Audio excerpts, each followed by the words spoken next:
بسم اللہ الرحمن الرحیم الحمد للہ رب العالمین والصلاة والسلام علی سید الانبیاء والمرسلین اما بعد فاعوذ باللہ من الشیطان الرجیم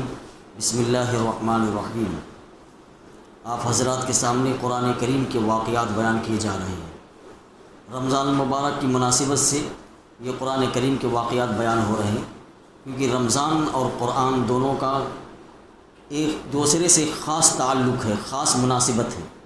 اس لیے رمضان المبارک کے مہینے میں آپ حضرات کے سامنے کہ ہم کسی نہ کسی طریقے سے قرآن سے جڑے رہیں، اس مناسبت سے قرآن کریم کے واقعات آپ کے سامنے ذکر کیے جا رہے ہیں۔ حضرت یوسف علیہ السلام کا واقعہ ذکر کیا جا رہا ہے۔ کل حضرت یوسف علیہ السلام کا واقعہ یہاں تک پہنچا تھا کہ بھائیوں نے یوسف علیہ السلام کو کنویں کے اندر ڈال دیا۔ یوسف علیہ السلام کنویں میں پڑے رہے اور 3 دن گزر گئے۔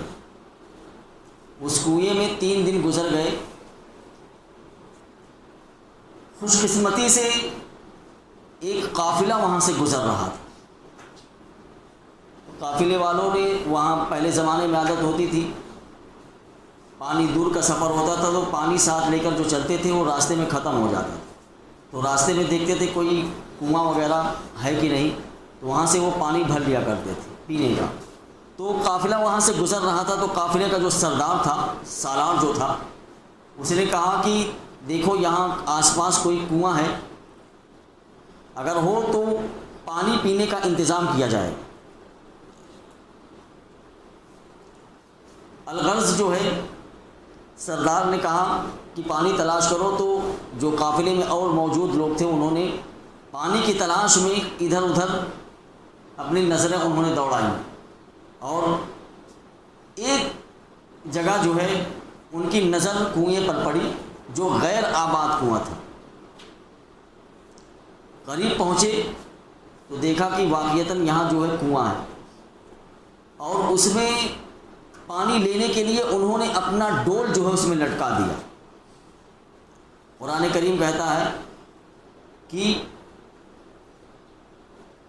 وَجَاءُوا عَلَىٰ قَمِيصِهِ بِدَمٍ كَذِبٍ قَالَ بَلْ سَوَّلَتْ لَكُمْ أَنفُسُكُمْ أَمْرًا فَصَبْرٌ جَمِيلٌ وَاللَّهُ الْمُسْتَعَانُ عَلَىٰ مَا تَصِفُونَ وَجَاءَتْ سَيَّارَةٌ فَأَرْسَلُوا وَارِدَهُمْ فَأَدْلَىٰ دَلْوَىٰ۔ وہاں سے جو قافلہ گزر رہا تھا اس نے اپنا ڈول اس کنویں کے اندر لٹکایا۔ قرآن کہہ رہا قال یا بشرا ھذا غلام۔ جب ڈول انہوں نے اس کنویں میں ڈالا تو واپسی میں ایک بچے کو ڈول میں بیٹھا ہوا پایا، اور وہ بچے کو دیکھ کر جو ہے جوش اور خوشی سے جو ہے چیخ پڑے، اور فوراً دوڑے جو ہے قافلہ کا جو سالار تھا، قافلے کا جو سردار تھا، اس کے پاس گئے اور کہنے لگے کہ آپ کے لیے خوشخبری ہے، ہمیں ایک غلام ہاتھ لگ گیا ہے۔ اس طرح اللہ رب العزت نے یوسف علیہ السلام کو بحفاظت جو ہے کنویں سے نکال لیا۔ قافلے والوں نے اس خیال سے کہ کہیں آس پاس کے علاقے کے لوگوں کو پتہ نہ چل جائے، یعنی کوئی شخص اس بچے کو دیکھ کر ہم سے جو ہے اس کی واپسی کا مطالبہ نہ کرے، انہوں نے یوسف علیہ السلام کو قیمتی سامان کی طرح جو چھپا دیا، اور ارادہ یہی تھا کہ اسے ہم مصر جا رہے ہیں تو مصر کے بازار میں اس کو بیچ دیں گے، یعنی مصر کے بازار میں لے جا کر اس کو فروخت کریں گے اور اس کی اچھی قیمت حاصل کریں گے، کیونکہ یوسف علیہ السلام بہت حسین و جمیل تھے اور ہونہار بھی تھی، اس لیے قافلے والوں کو پورا یقین تھا کہ مصر کے بازار میں اس غلام کی اچھی قیمت مل جائے گی۔ اب قافلے والوں نے یوسف علیہ السلام کو بازار مصر میں جیسے مال تجارت بکتا ہے تو مال تجارت کی طرح پیش کر دیا۔ اتفاق سے مصر کے شاہی خاندان کا ایک فرد، اور مفسرین نے لکھا کہ ملکی افواج کا سربراہ جو تھا اس کا نام فوطیفار تھا، وہ وہاں جو ہے کسی ضرورت سے بازار آیا ہوا تھا۔ اس کی نظر یوسف پر پڑی، بھاؤ تاؤ کیا، اور قافلے والوں نے بہت تھوڑے سے پیسوں میں اور بعض مفسرین نے لکھا ہوا ہے کہ 40 درہم میں، یہ 40 درہم بہت ہی مختصر ہے، 40 درہم میں اس افسر کے ہاتھ، جو فوتیفار تھا، جو وزیر خزانہ تھا مصر کا، اس کے ہاتھ جو ہے انہوں نے یوسف علیہ السلام کو بیچ دیا۔ لیکن تفسیر کی اور دیگر کتابیں ہیں، ایک تفسیر کی کتاب ہے، اس کے حافظ ابن کثیر رحمۃ اللہ علیہ، بہت ہی جامع کتاب ہے تفسیر کی، عربی زبان میں ہے اور اس کی اردو زبان میں بھی، مطلب اردو زبان میں بھی آ چکی ہے وہ۔ تو اس عربی زبان میں جو تفسیر ہے ان کی مشہور مفسر حافظ ابن کثیر رحمۃ اللہ علیہ، انہوں نے لکھا ہوا اس میں کہ جس شخص نے یوسف علیہ السلام کو خریدا تھا وہ کوئی عام آدمی نہیں تھا، بلکہ مصر کا وزیر خزانہ تھا۔ وہ لکھتے ہیں بادشاہ مصر جو ہے اس زمانے میں عمالقہ کا ایک فرد ایان بن رسید تھا۔ مفسرین کہتے ہیں کہ چند دراہیم میں یوسف بیچ دیے گئے۔ یہ چند دراہیم میں جو یوسف بیچ دیے گئے، وہ کہتے ہیں کہ ایسا نہیں ہے، بلکہ جس وقت یوسف علیہ السلام کو بازار میں فروخت کرنے کے لیے لے جایا گیا اور بازار میں ان کو پیش کیا گیا تو دیکھنے اور خریدنے والوں کی بھیڑ لگ گئی، اور اتنا حسین، اتنا خوبصورت اور اتنا صحت مند اور خوبصورت چہرہ انہوں نے پہلی مرتبہ دیکھا تھا۔ واقعتاً یوسف علیہ السلام کو اللہ رب العزت نے بہت ہی حسن، بہت ہی خوبصورت چہرہ عطا کیا تھا، یعنی حسن و جمال کے پیکر تھے۔ یہی وجہ ہے کہ ہمارے نبی صلی اللہ علیہ وسلم نے خود گواہی دی ہے، ہمارے نبی صلی اللہ علیہ وسلم نے خود فرمایا ہے کہ یوسف علیہ السلام بہت ہی حسین و جمیل تھے۔ ایک روایت ہے اللہ کے رسول صلی اللہ علیہ وسلم سے کہ شب معراج میں سرکار دو عالم صلی اللہ علیہ وسلم جو ہے آسمانوں میں یوسف علیہ السلام سے ان کی ملاقات ہوئی۔ وہ فرماتے ہیں، اللہ کے رسول فرماتے ہیں کہ شب معراج میں میں نے یوسف کو دیکھا تو اللہ رب العزت نے پورے عالم کے حسن و جمال میں سے آدھا حسن جو ہے ان کو عطا فرمایا ہے۔ اللہ کے رسول نے فرمایا کہ اللہ رب العزت نے پورے عالم کے حسن و جمال میں سے آدھا حسن، آدھی خوبصورتی یوسف علیہ السلام کو عطا فرمائی، اور باقی آدھا جو ہے حسن و جمال یہ ساری دنیا کے لوگوں کو ملا ہے، اللہ کے رسول نے فرمایا۔ تو ایسی صورت میں یہ ممکن ہی نہیں تھا کہ ان کی قیمت جو ہے اس قدر کم لگتی، اور انہیں کلیجے کی کوڑیوں کے مول جو ہے خرید لیا جاتا، یعنی چند پیسوں میں، چند ٹکوں میں جو ان کو خرید لیا جاتا، یا چند ٹکوں میں ان کو جو ہے بیچ دیا جاتا۔ قرآن کریم میں ہے وَشَرَوْهُ بِثَمَنٍ بَخْسٍ دَرَاهِمَ مَعْدُودَةٍ، کہ انہوں نے ان کو بیچ دیا چند مخصوص، یعنی معدود چند دراہیم کے عوض، یعنی بہت ہی معمولی پیسے میں ان کو بیچ دیا۔ تو یہ جو قرآن کریم کہہ رہا ہے معدود چند دراہیم میں فروخت کر دیا، اس کا تعلق جو ہے یہ برادران یوسف سے ہے، یوسف علیہ السلام کے بھائیوں سے ہے۔ یوسف علیہ السلام کے بھائیوں کو پتہ چل جائے گا کہ قافلہ یہاں سے جو گزر رہا ہے وہ انہوں نے یوسف علیہ السلام کو کنویں میں سے نکال لیا، اور وہ بھائی اس قافلے والوں کے پاس پہنچے اور کہا کہ بھائی یہ ہمارا غلام ہے، یہ بھاگ کر آیا تھا اور یہاں چھپ گیا ہے، اس لیے آپ اس کو نہیں لے جا سکتے، اور اگر آپ کو اس کو لے جانا ہے تو ہم کو قیمت دینی پڑے گی۔ بھائیوں نے یوسف علیہ السلام کو ان قافلہ والوں کے ہاتھ جو ہے چند دراہیم کے عوض بیچ دیا۔ یہ ہے قرآن کریم میں وَشَرَوْهُ بِثَمَنٍ بَخْسٍ دَرَاهِمَ مَعْدُودَةٍ کا مطلب مفسرین فرماتے ہیں، یا پھر یہ مطلب ہے کہ بازار مصر میں یوسف علیہ السلام کے حسن و جمال اور ان کے کمالات کے مقابلے میں جو قیمت لگی وہ قیمت نہایت حقیر تھی، نہایت معمولی تھی۔ کیونکہ بازار مصر میں یوسف علیہ السلام کے خریدار یوسف علیہ السلام کے حسن و جمال کو دیکھ کر جو ہے ٹوٹ پڑے، اور ہر شخص نے اپنی ہمت اور وسعت کے بقدر ان کی قیمت لگائی۔ وہ بڑھیا کا بھی واقعہ آتا ہے کہ اس نے یوسف علیہ السلام کو خریدنے کے لیے اپنی جو بھی پونجی تھی اس کے پاس اس نے لگا دیا تھا، تو جو بھی خریدار تھا وہ ٹوٹ پڑ رہا تھا کہ کسی بھی طریقے سے یہ غلام ہمارے ہاتھ آ جائے۔ یہاں تک کہ مفسرین لکھتے ہیں کہ یوسف علیہ السلام کے وزن کے برابر سونا اور مشک اور ریشمی کپڑوں کی قیمت بھی لگ گئی، لیکن ظاہر سی بات ہے کہ اتنی بڑی قیمت مصر کے رئیس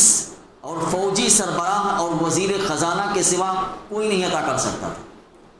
اس لیے وزیر خزانہ نے، مصر کا جو وزیر خزانہ تھا، اس نے یہ بہت بڑی قیمت دے کر، بلکہ اس سے زائد جو وہ مانگ رہے تھے اس سے زائد قیمت دے کر یوسف علیہ السلام کو خرید لیا اس نے۔ اس طرح اللہ رب العزت نے مصر کے سب سے عزت دار شخص کو یہ سعادت عطا فرمائی کہ وہ یوسف علیہ السلام کو اپنے گھر لے کر جائے۔ قرآن کریم نے جو ہے اس شخص کا نام جو ہے عزیز مصر ذکر کیا ہے۔ قرآن کریم کہتا ہے وَقَالَ الَّذِي اشْتَرَاهُ مِن مِّصْرَ لِامْرَأَتِهِ أَكْرِمِي مَثْوَاهُ عَسَىٰ أَن يَنفَعَنَا أَوْ نَتَّخِذَهُ وَلَدًا، کہ یوسف علیہ السلام کو عزیز مصر نے خرید لیا۔ تو عزیز مصر کا لفظ قرآن کریم نے استعمال کیا ہے جو اس بات پر دلالت کر رہا ہے کہ وہ خریدار جس نے یوسف علیہ السلام کو خریدا وہ کوئی معمولی شخص نہیں تھا۔ عزیز مصر یوسف علیہ السلام کو خرید کر اپنے گھر لے گئے، اور اپنی بیوی، ایک روایت میں ہے ان کا نام راحیل، اور دوسری روایت میں جو مشہور ہے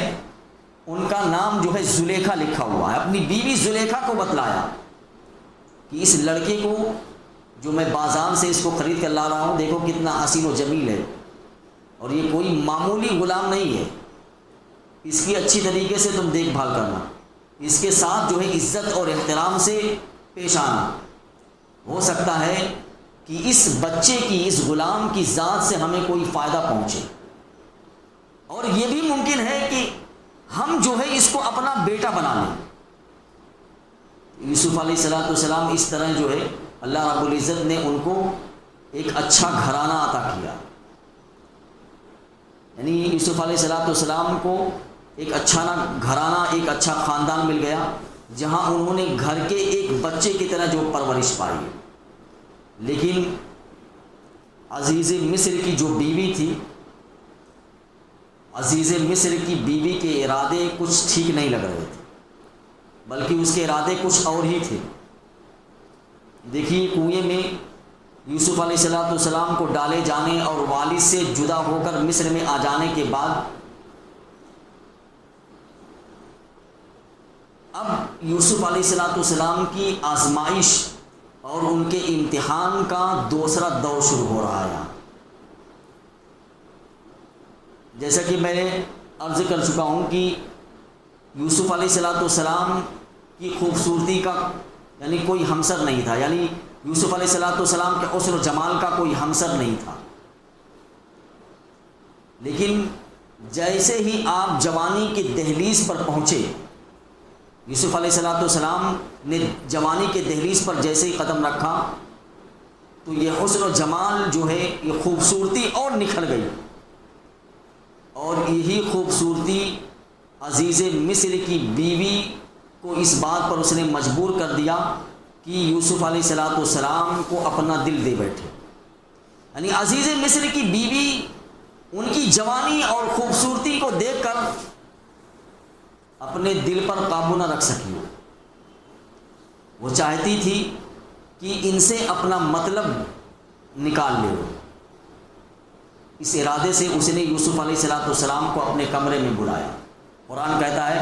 وَرَاوَدَتُهُ الَّتِي هُوَ فِي بَيْتِهَا عَن نَفْسِهِ وَغَلَّقَتِ الْأَبْوَابَ وَقَالَتْ هَيْتَ لَكَ۔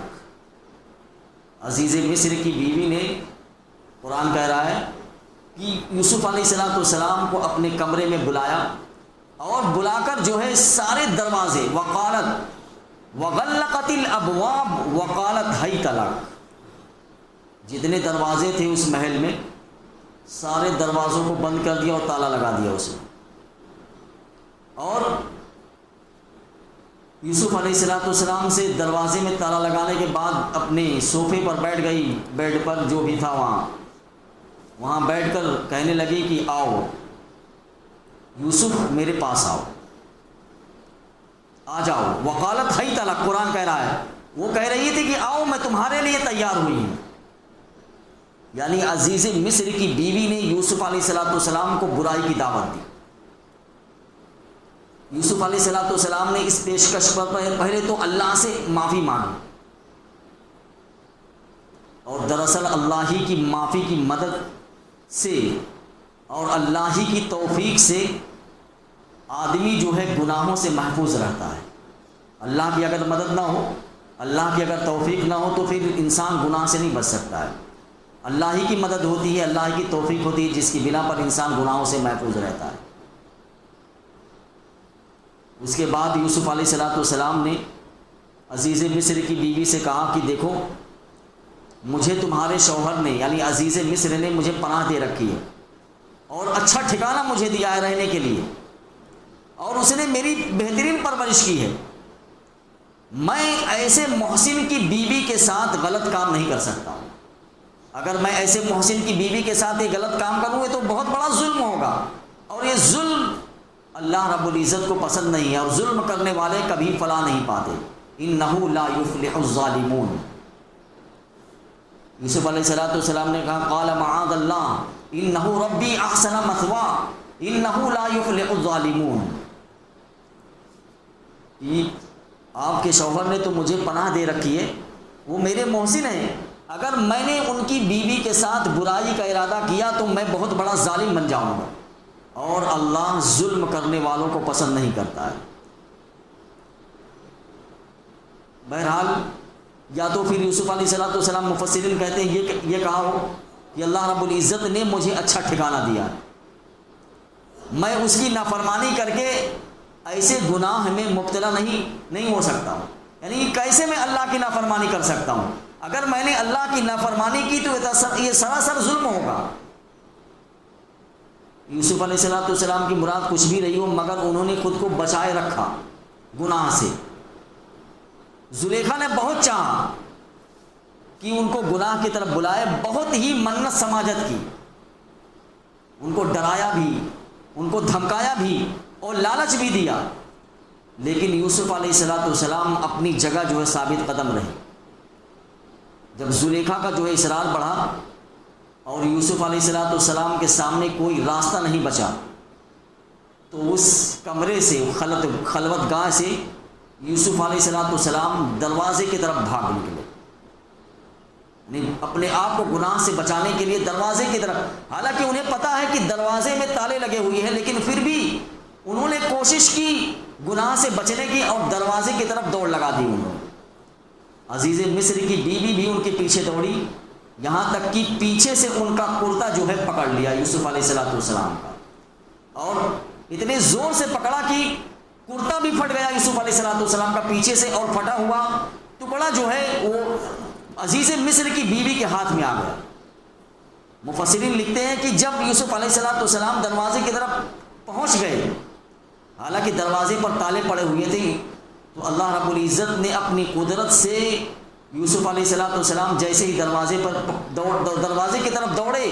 تو دروازوں میں جو تالے تھے وہ قفل جو ہے خود بخود کھلتے چلے گئے۔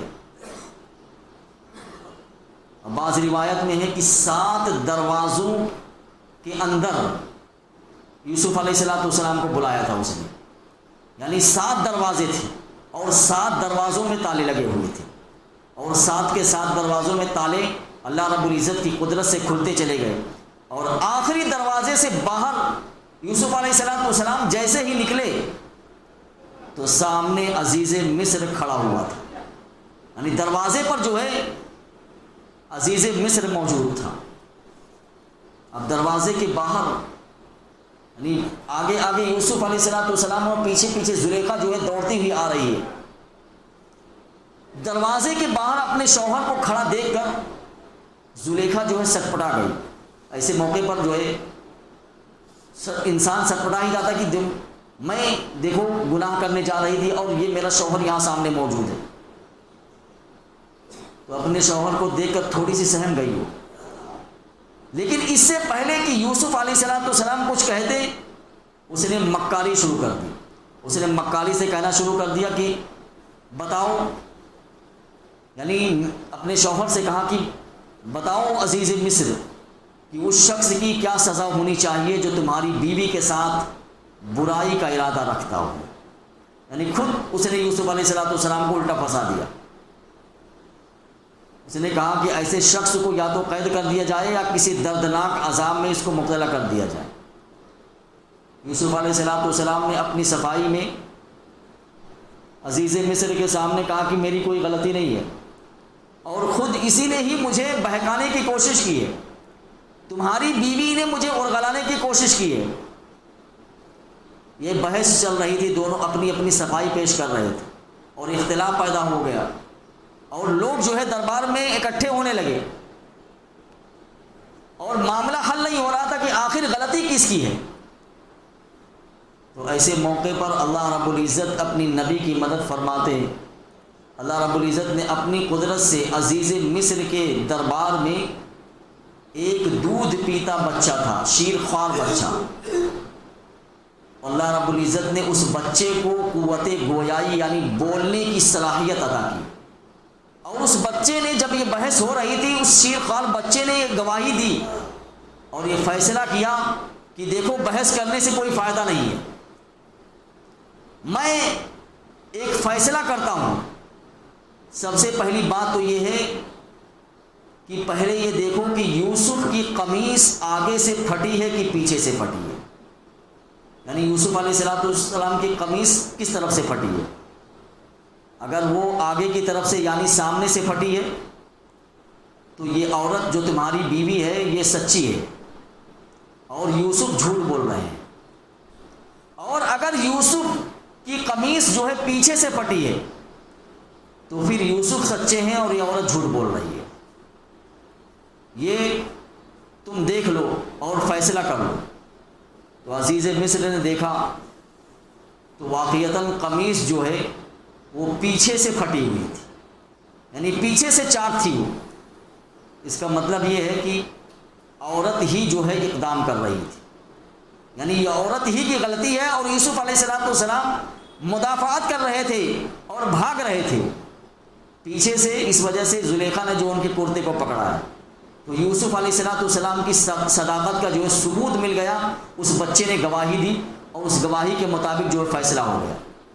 تو عزیز مصر نے جو اپنی بیوی کو ڈانٹا بہت اور بہت برا بھلا کہا، اور یہاں تک کہ کہا ان کیدکن عظیم، کہ تم عورتیں جو ہے بہت مکار ہوتی ہو. ان کیدکن عظیم، قرآن کہلا کہ تمہارا مکر بہت بڑھا ہوا ہے. عزیز مصر سمجھ گیا تھا کہ غلطی سراسر جو ہے اس کی بیوی کی ہے، اور یوسف یقیناً بالکل بے قصور ہیں، مگر کیونکہ عزیز مصر کو ایسے موقع پر جو ہے عزت داؤ پر لگ جاتی ہے، تو عزت بچانے کی خاطر انسان جو ہے دوسروں کے اوپر جو ہے الزام لگا دیتا ہے کہ تاکہ ہماری عزت بچ جائے اور دوسرا اس میں پھنس جائے. ایسا ہی یہاں بھی عزیز مصر نے کیا. عزیز مصر کو اپنے گھرانے کی عزت زیادہ عزیز تھی، وہ نہیں چاہتا تھا کہ یہ بات باہر جائے اور اس کی عزت سرے بازار جو ہے نیلام ہو. اس لیے اس نے یوسف سے گزارش کی کہ میری بیوی کی غلطی کو درگزر کر دو اور یہ بات جو ہے یہی ختم کر دو. اور بیوی سے بھی کہا کہ اپنی اس غلطی کی معافی اس غلام سے، اس بچے سے، یعنی اس نوجوان سے مانگو. اس طرح عزیز مصر نے جو ہے کہہ لیجیے کہ اپنی دانش میں سمجھ لیا کہ اب بات جو ہے بالکل ختم ہو گئی، یعنی بات آئی گئی ہو چکی، اب یہ قصہ جو ہے یہ دب گیا. لیکن اسے نہیں معلوم تھا، وہ مثل مشہور ہے نا، وہ کہتے ہیں نا کہ بھائی آہستہ بولو، کیوں؟ ارے دیواروں کے بھی کان ہوتے ہیں. تو وہ مثل مشہور ہے کہ دیواروں کے بھی کان ہوتے ہیں. لوگوں نے جو ہے اس واقعے کی بھنک لوگوں تک پہنچ گئی اور ہوتے ہوتے جو ہے یہ بات جو ہے پورے شہر میں پھیل گئی، اور شہر میں جو خواتین تھیں، جو عورتیں تھیں، ان تک بھی پہنچ گئی یہ بات. اور عورتیں جو ہے زلیخا کو یعنی عزیز مصر کی بیوی کو جو ہے لعنت ملامت کرنے لگی کہ واہ دیکھو عزیز مصر کی بیوی جو ہے غلام پر جو ہے عاشق ہو گئی ہے، عزیز مصر کی بیوی جو ہے غلام پر جو ہے اپنے ڈورے ڈال رہی ہے۔ قرآن کہہ رہا ہے قد شغفها حبا، یعنی یوسف علیہ السلام کی محبت اس کے دل میں گھر کر گئی ہے اور وہ اس کے عشق میں بالکل پاگل ہو گئی ہے۔ عورتوں نے کہا ہمارا خیال ہے یہ عزیز مصر کی بیوی جو ہے کھلی ہوئی گمراہی میں مبتلا ہے۔ اب عزیز مصر کی بیوی کو ان عورتوں کے یہ تبصرے جو ہے پہنچ گئے کہ اب پورے شہر میں جو ہے میرے بارے میں تبصرہ ہو رہا ہے کہ میں غلام کی یعنی غلام پر عاشق ہو گئی ہوں۔ تو اس نے کوئی جواب دینے کے بجائے جو ہے ان تمام عورتوں کو قرآن کہہ رہا ہے کہ اپنے محل کے اندر بلا بھیجا۔ فلما سمعت ارسلت الیہن وآتت لہن متکئا وآتت کل واحدۃ منہن سکینا وقالت اخرج علیہن۔ عزیز مصر کی بیوی نے ان تمام عورتوں کو اپنے محل کے اندر بلایا اور ایک خصوصی دعوت کا جو ہے اہتمام کیا ان کے لیے،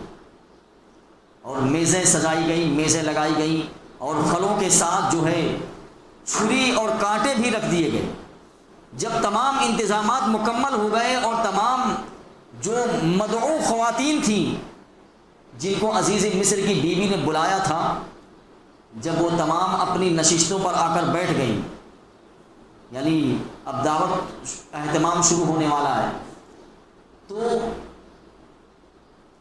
عزیز مصر کی بیوی نے کہا دیکھو تمام عورتیں اپنے اپنے ہاتھوں میں یہ جو کانٹے اور چھری رکھے ہوئے، یہ چھری اپنے اپنے ہاتھوں میں پکڑ لو اور اپنے ہاتھوں سے جو ہے یہ پھل تم خود تراشو۔ تمام عورتوں نے پھل اور چھری اپنے ہاتھ میں لے لیا، اور دوسری طرف حضرت یوسف علیہ السلام جو ابھی محل ہی میں تھے، ان سے عزیز مصر یعنی زلیخا نے کہا کہ ذرا اپنے کمرے سے باہر آؤ اور ان عورتوں کے سامنے سے گزر کر جاؤ، یعنی ان عورتوں کے سامنے سے گزرو۔ یوسف علیہ السلام نے زلیخا کے حکم کی تعمیل کی اور وہاں سے وہ عورتوں کے سامنے سے گزرنے لگے۔ مہمان جو خواتین تھیں، جو عورتیں تھیں، چاقو اٹھا کر جو ہے جو پھل تراش رہی تھی، جو ان پھل کو کاٹ رہی تھی، قرآن کہہ رہا ہے کہ یوسف علیہ السلام جیسے ہی سامنے آئے ان کے دیدار نے، یعنی یوسف علیہ السلام کو جیسے ہی انہوں نے دیکھا تو وہ خواتین جو اپنے ہاتھوں سے جو ہے پھلوں کو کاٹ رہی تھی، یوسف علیہ السلام کو دیکھ کر اس قدر محو حیرت ہو گئی کہ انہوں نے قرآن کہہ رہا کہ بجائے پھل تراشنے کے اپنی انگلیاں ہی کاٹ ڈالی انہوں نے، یعنی اتنا خوبصورت نوجوان۔ قل حاشا ما ھذا بشرا ان ھذا الا ملک کریم، قرآن کہہ رہا ہے۔ وہ عورتیں خود کہنے لگی کہ خدا کی قسم یہ انسان نہیں ہے، یہ تو کوئی فرشتہ معلوم ہو رہا ہے، اتنا حسین و جمیل انسان ہو ہی نہیں سکتا۔ قل حاشا ما ھذا بشرا ان ھذا الا ملک کریم، یہ تو کوئی فرشتہ معلوم ہو رہا ہے۔ تو یوسف علیہ السلام کو دیکھ کر مصر کی عورتوں نے جو ہے وہ اپنی انگلیاں کاٹ ڈالی۔ تو مفسرین نے لکھا کہ عورتوں نے یوسف کے حسن و جمال کی تعریف بھی کی اور فرشتہ کہہ کر ان کی پاک دامنی کی طرف بھی اشارہ کر دیا۔ جب عورتیں بے خودی کے عالم میں اپنے ہاتھوں کو جو ہے زخمی کر بیٹھی، تب زلیخا وہاں آئی، یعنی عزیز مصر کی بیوی آئی اور اس نے کہا یہ ہے وہ شخص جس کے حوالے سے تم مجھ پر لعنت ملامت کر رہی ہو نا کہ میں اس پر عاشق ہو گئی ہوں، اور دیکھو تم خود اس کو دیکھ کر اپنے ہاتھوں کی انگلیاں تم نے کاٹ لی، اتنا خوبصورت ہے یہ۔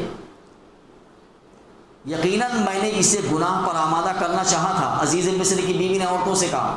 یقیناً میں نے اس کو گناہ پر آمادہ کرنا چاہا تھا، لیکن وہ پاک دامن رہا، یعنی وہ گناہ سے بچا رہا، مگر میں اب اس سے اب بھی وہی چاہتی ہوں۔ اگر اس نے میری بات نہیں مانی، میرا حکم نہیں مانا، تو اسے جیل میں ڈلوا دوں گی یا وہ ذلیل اور رسوا ہو کر رہے گا، لیکن اس کو میری بات ماننی ہی پڑے گی۔ ابھی تک جو ہے عزیز مصر کی بیوی ہی یوسف علیہ السلام کے حسن پر جو ہے فریفتہ تھی اور انہیں دعوت گناہ دے رہی تھی، لیکن اس ضیافت سے شہر کی دوسری معزز خواتین بھی جو ہے اس صف میں آ کر کھڑی ہو گئی، لیکن اللہ رب العزت نے اور ان عورتوں نے کہا کہ دو یوسف علیہ السلام کو کہ جو عزیز مصر کی بیوی کہہ رہی ہے اس کو مان لو، لیکن حضرت یوسف علیہ السلام کو اللہ رب العزت نے ثابت قدم رکھا، نہ ان پر کوئی دھمکی کا اثر ہوا اور نہ لالچ کا شکار ہوئے، اور نتیجہ وہی نکلا جو نکلنا تھا۔ وہ عزیز مصر کی بیوی نے دھمکی دی تھی نا، وہ دھمکی اس نے پوری کر دی اور کہا تھا کہ اگر یوسف نے میری بات نہیں مانی تو میں اسے جیل میں ڈلوا دوں گی۔ تو یوسف علیہ السلام نے بھی وہاں اللہ رب العزت سے دعا کی،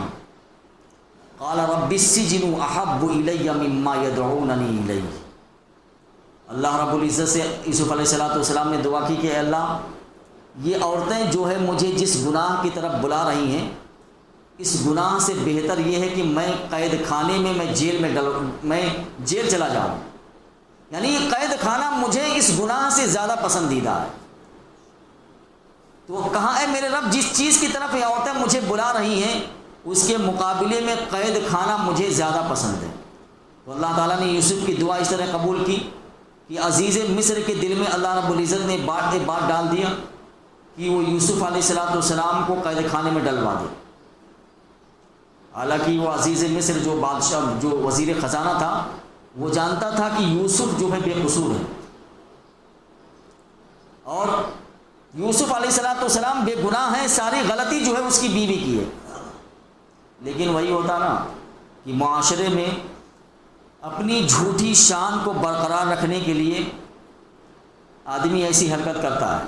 تو یہاں بھی وہی کام عزیز مصر نے کیا کہ اب معاشرے میں جھوٹی شان کو برقرار رکھنے کے لیے اس کے لیے ضروری ہو گیا کہ یوسف علیہ السلام کو سزا مل جائے، تاکہ جو لوگ اس کی بیوی پر جو ہے انگلی اٹھا رہے ہیں ان کی زبانوں پر کم از کم جو ہے تالا لگ جائے کہ غلطی جو ہے یوسف کی تھی، اس وجہ سے ان کو جیل خانے میں بھیج دیا گیا، اور تاکہ لوگوں تک ایک پیغام پہنچ جائے کہ غلطی دراصل یوسف کی ہے، انہوں نے ہی دراصل دست درازی کی ہے جس کی بنا پر ان کو جیل میں ڈال دیا گیا۔ ویسے بھی شہر میں اس حوالے سے جو باتیں ہو رہی تھی یا ہو رہی ہیں ان کا سلسلہ عزیز مصر نے سوچا کہ اس کی سزا سے ہی رک سکتا ہے، کیونکہ جو باتیں ہو رہی ہیں شہر میں، اگر میں نے یوسف کو سزا نہیں دی، جیل میں نہیں ڈالا تو یہ سلسلہ رکنے والا نہیں ہے، لیکن جب میں ان کو سزا دے لوں گا، یوسف علیہ السلام کو جیل میں ڈال دوں گا، تو لوگ جو ہے کچھ دن بولیں گے پھر چپ ہو جائیں گے، اور آہستہ آہستہ جو ہے واقعہ لوگوں کے ذہنوں سے غائب ہو جائے گا، لوگوں کے ذہنوں سے محو ہو جائے گا۔ اب یوسف علیہ السلام کو عزیز مصر نے جو ہے قید خانے میں ڈال دیا، باقی انشاءاللہ قید کی جو ہے سرگزشت اور قید کے جو احوال ہیں انشاءاللہ وہ کل کے درس میں آپ کے سامنے بیان کیے جائیں گے۔ زکوٰۃ کے متعلق مسائل سن لیجئے کہ رمضان المبارک میں عام طور پر جو ہے مسلمان زکوٰۃ نکالتے ہیں، اس لیے مناسب معلوم ہو رہا ہے کہ زکوٰۃ کے کچھ مسائل آپ کے سامنے بیان کر دیے جائیں تاکہ ہم زکوٰۃ کو صحیح طریقے پر ادا کریں۔ زکوٰۃ کے سلسلے میں پہلے تمہیدی بات سن لیجیے۔ دیکھیے قرآن کریم کی تعلیمات اور اللہ کے رسول صلی اللہ علیہ وسلم کی احادیث مبارکہ سے جو ہے یہ بات کھل کر بالکل سامنے آ جاتی ہے کہ اسلام کی نظر میں انسان دنیا کے مال و اسباب کا نہ تو خود اصل مالک ہے اور نہ محض اپنی ذاتی اعتبار سے دنیاوی دولتوں کو اکٹھا کرنے کا وہ اختیار رکھتا ہے۔ اسلام یہ بتا دینا چاہتا ہے کہ سارے وسائل و اسباب کی باغ ڈور جو ہے اللہ کے ہاتھ میں ہے۔ اللہ جس کو چاہے رزق دے دے، جس کو چاہے رزق سے نواز دے، اور جس کو چاہے بالکل بھکاری یا کنگال بنا دے۔ اس کی مرضی کے بغیر نہ تو کوئی مالدار بن سکتا ہے اور نہ کسی کی مالداری کو کوئی چھین سکتا ہے۔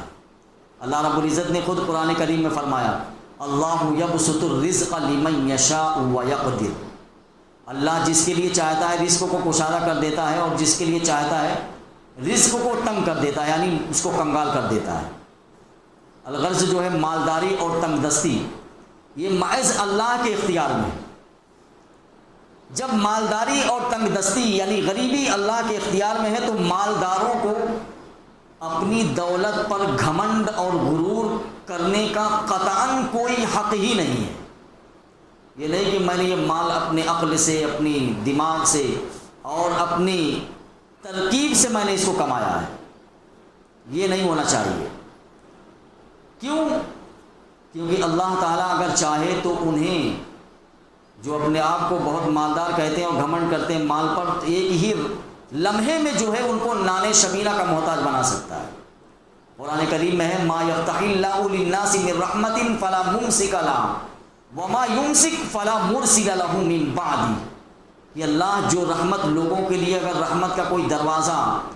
یا رزق کا کوئی دروازہ اگر اللہ رب العزت کسی کے لیے کھول دے تو اس کو کوئی دنیا میں بند کرنے والا نہیں ہے،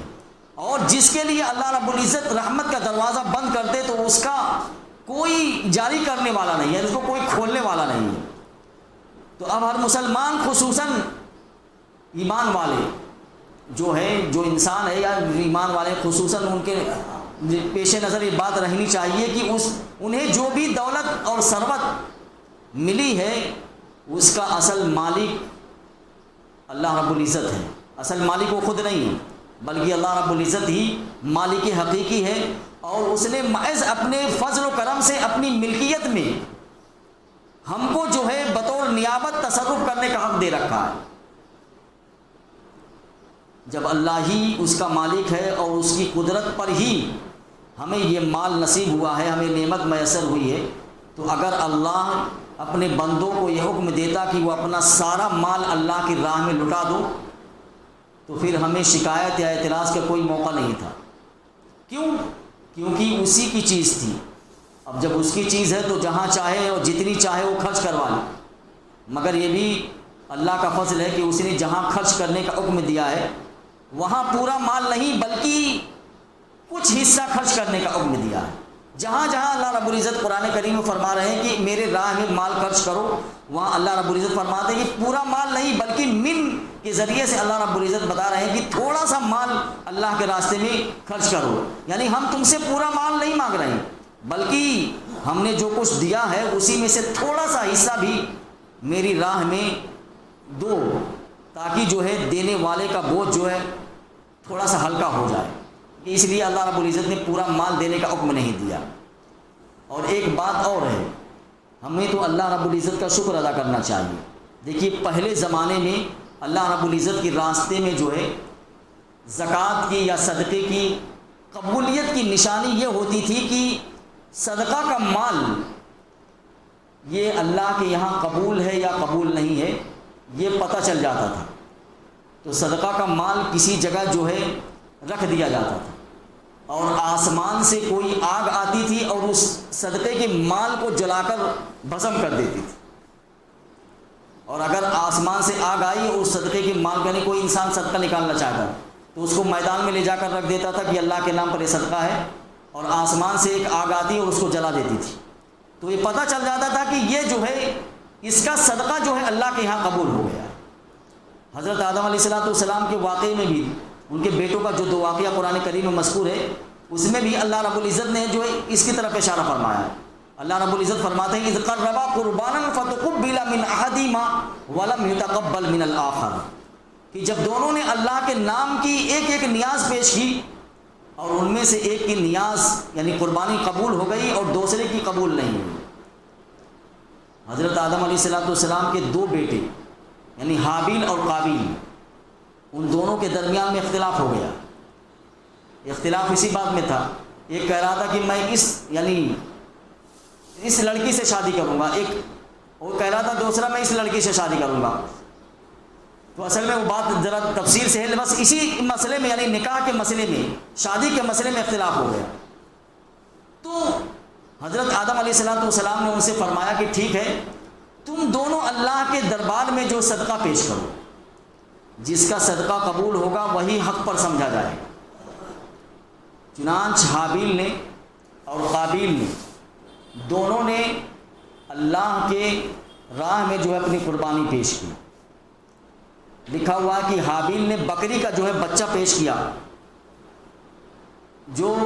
اللہ کے یہاں قبول ہو گیا، یعنی آسمان سے کوئی آگ آئی، آسمانی آگ نے اس کو جلا دیا، اور قابیل نے جو ہے غلہ پیش کیا تھا اس کو قبول نہیں کیا گیا۔ تو یہ اللہ رب العزت کا جو ہے احسان ہے کہ ہمارے یہاں ایسا، یعنی اللہ رب العزت اگر چاہتے کہ تمہارا صدقہ قبول ہے میرے یہاں نہیں، چلو آگ یعنی میدان میں لے جا کر رکھ دو، آسمان سے آگ آئے گی تو جلا کر اس کو راکھ کرے گی، تو پتہ نہیں کتنے لوگ ایسے ہوتے جو رسوا ہو جاتے کہ دیکھو میرا مال کیسا ہے، پتہ نہیں اللہ کے یہاں قبول ہوا یا نہیں قبول ہوا۔ اس لیے ہم کو جو ہے اللہ کا شکر ادا کرنا چاہیے کہ اس سے زکوٰۃ کی شکل میں جو ہے اللہ رب العزت نے آسانی کر دی کہ ہم بندوں تک، غریبوں تک پہنچائیں اور وہ مال اللہ کے یہاں قبول ہو جائے۔ تو اللہ رب العزت سے یہ بھی دعا کرنا چاہیے کہ اللہ رب العزت ہم جو آپ کے راستے میں یہ مال دے رہے ہیں، اے اللہ آپ کی مہربانی سے ہی دے رہے ہیں۔ اور دوسری بات یہ ہے کہ زکوٰۃ جو دینا نا، اس کو بوجھ نہیں سمجھنا چاہیے، زکوٰۃ کو ایک عبادت سمجھ کر انجام دینا چاہیے، اور زکوٰۃ انسان کو دینا ہی چاہیے، کیونکہ زکوٰۃ جو ہے اسلام کے بنیادی ارکان میں سے ایک رکن ہے۔ اس لیے زکوٰۃ کو بوجھ نہیں بلکہ عبادت سمجھ کر اس کو انجام دیں۔ جو بھی مال آپ اللہ کے راستے میں صدقہ کریں گے، زکوٰۃ دیں گے، اس کا اجر جو ہے اللہ کے یہاں اس کا ملے گا۔